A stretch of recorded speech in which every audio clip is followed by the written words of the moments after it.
everyone. I'm Dr. Preeti. In this video, I will be discussing a topic of subject analog circuits. In the previous video, I had started with the operational amplifier, and the previous video I discussed about the block diagram of operational amplifier and its internal structure. We have seen that how we can design the operational amplifier circuit using bipolar junction transistor, its reference circuit and different internal stages of operational amplifier. In this this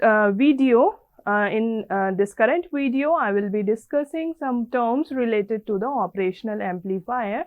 Then we will see the characteristics and the circuit based upon the operational amplifier. We have discussed that operational amplifier is a differential amplifier that amplifies the difference of signal at the two input terminals, that one is inverting input terminal and another one is non-inverting input terminal. We have also seen that the output of operational amplifier will be 180 degree out of phase if we have applied input on the inverting terminal, and it will be in same phase with the input if we have applied input to the non-inverting terminal. In the condition when we have applied the input at both the terminals, inverting and non-inverting, then our output will be based upon the dominating inputs. Like if the input on the non-inverting terminal is dominating, then output will be in the same phase. If the input at inverting terminal will be dominating, then your output will be out of phase with the input. Different electrical parameters related to the operational amplifier that I will be discussing. The first one is input offset voltage. Here we can see here we have one operational amplifier and two voltages are there, VDC1 and this is VDC2. Two power supplies, minus 15 volt and plus 15 volt, that are the basic requirement to operate any circuit, and we are measuring output at pin number 6. VDC1 is being connected to the non-inverting terminal through a 10K resistor, and similarly the other input is provided through the another resistance to the inverting terminal of operational amplifier. So input offset voltage is a voltage that must be applied between the two input terminal of an operational amplifier to null the output of the operational amplifier as shown here. V out should be 0. So here we have two voltages, VDC1, VDC2, and the resistances are there. So the smaller the value of VIO, that is the difference in the input potential, then these are better matched. This VIO is defined as the difference of the two DC voltages applied at the input of the operational amplifier. The second term related to the operational amplifier is input offset current.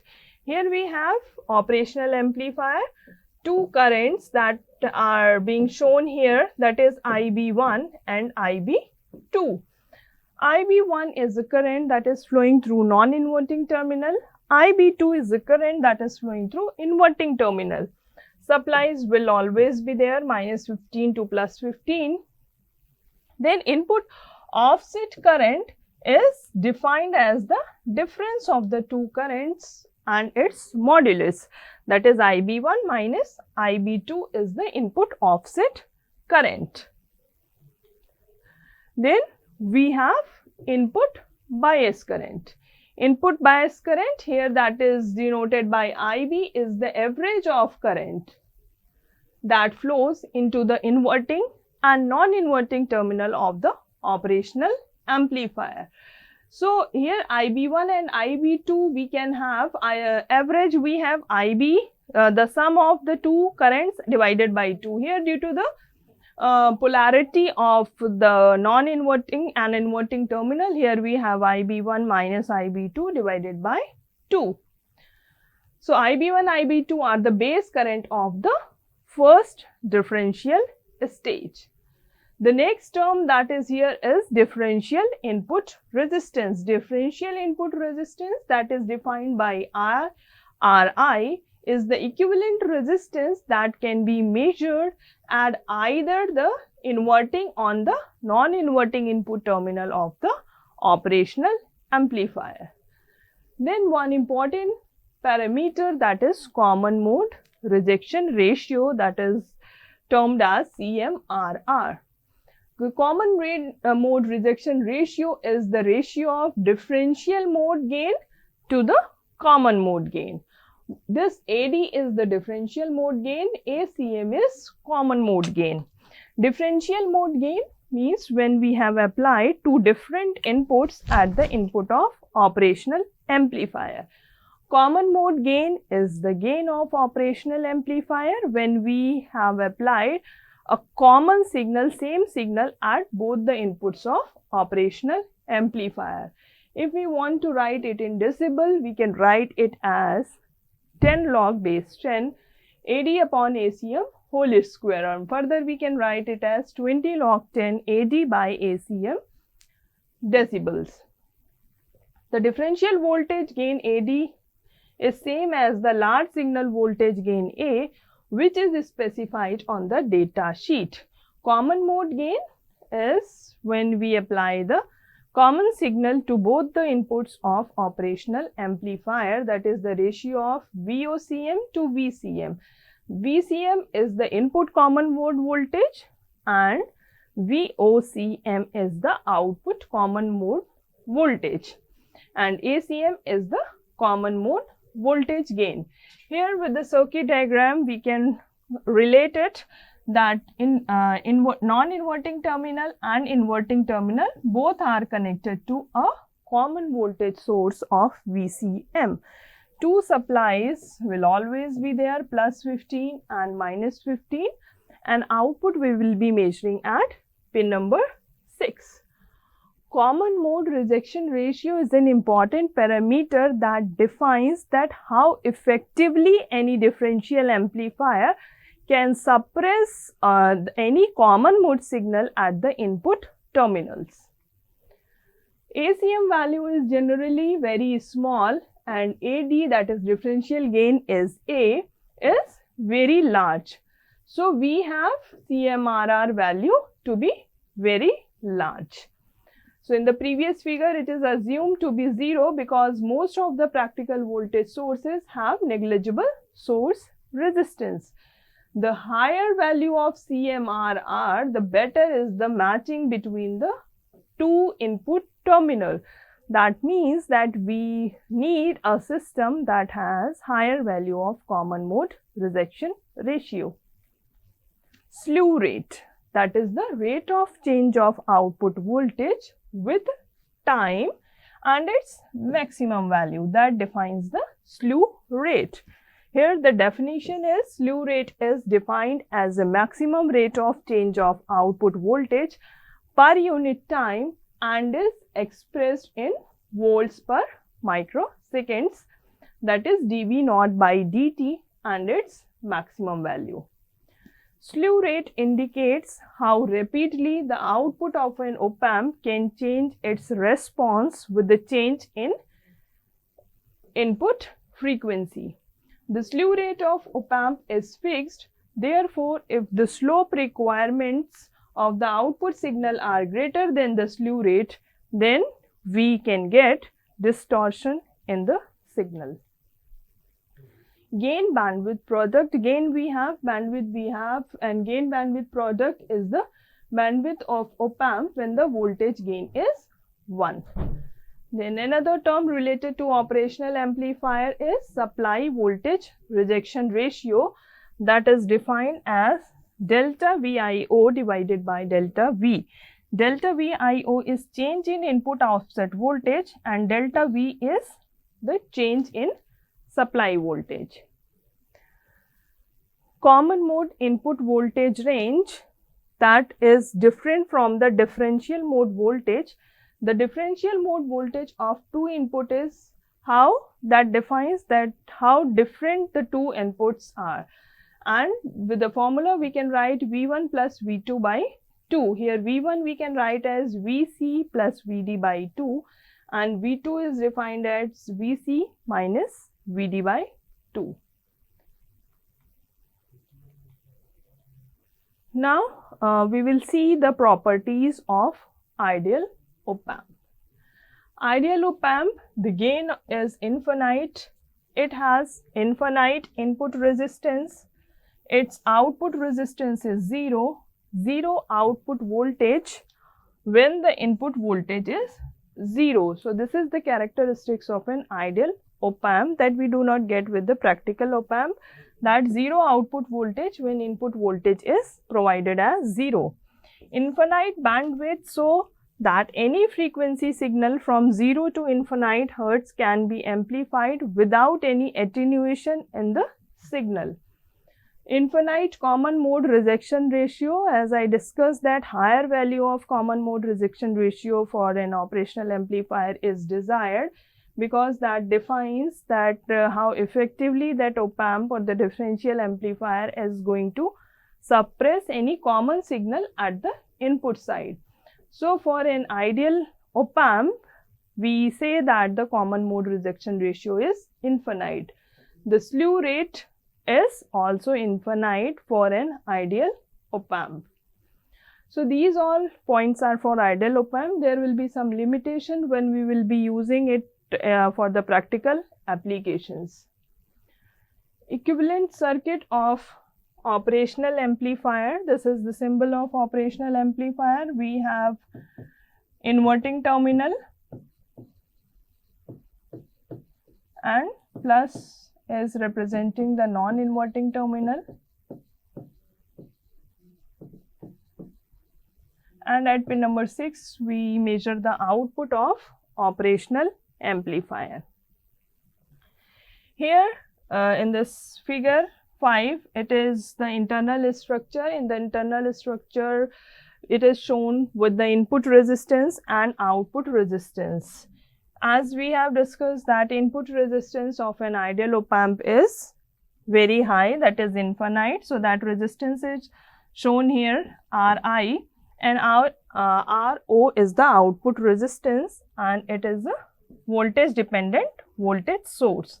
So as the input resistance is very high, so when we will analyze the operational amplifier, we consider that there is no current flowing to the in of the operational amplifier.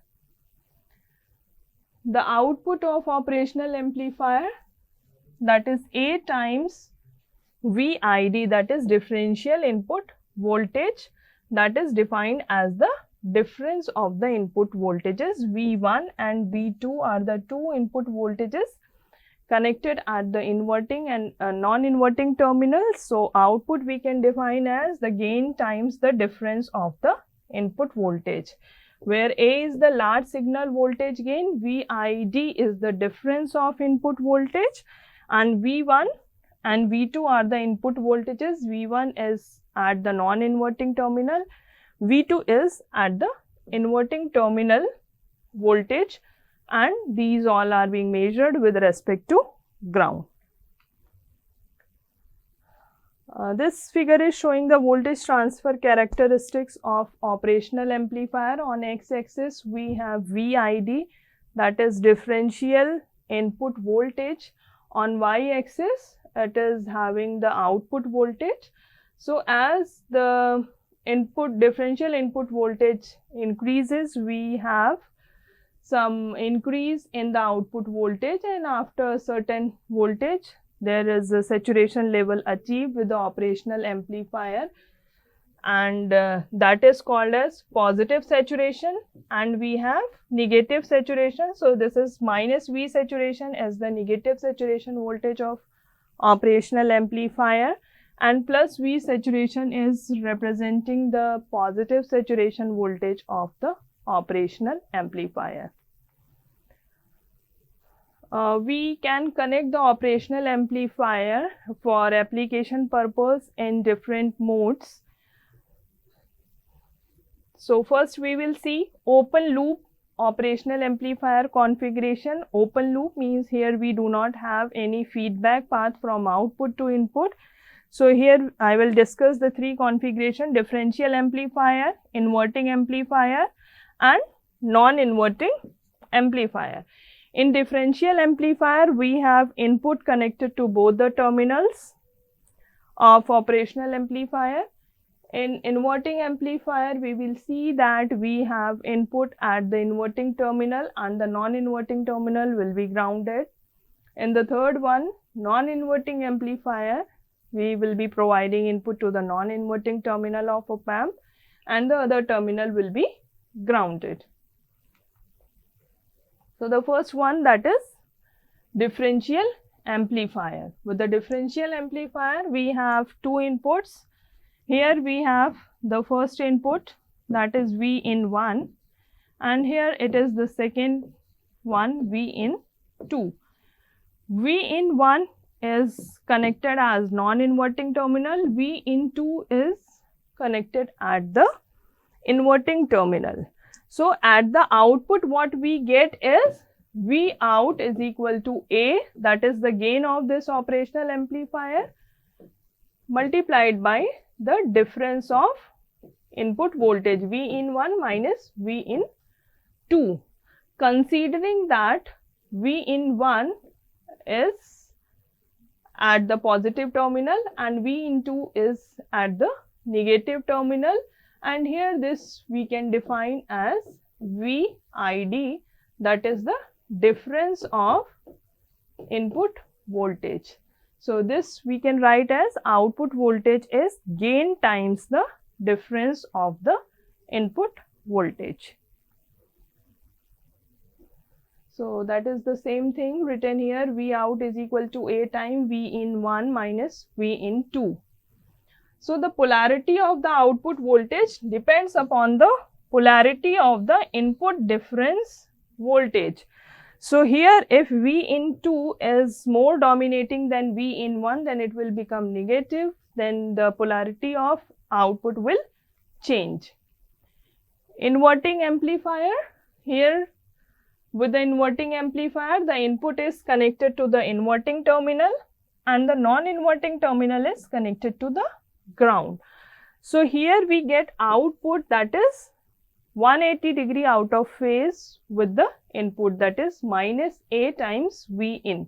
So if we write it as like we did with the differential amplifier, A times V in 1 minus V in 2. In the previous diagram differential amplifier, this V in 1 was the potential at non-inverting terminal. So here this value is 0. So we can write it as V out is equal to A times minus of V in 2. Here that V in is taken as, V in 2 is taken as V in. So we can write it as A minus A times of V in. So this is inverting amplifier. The further discussion of operational amplifier I will continue in next video. Thank you.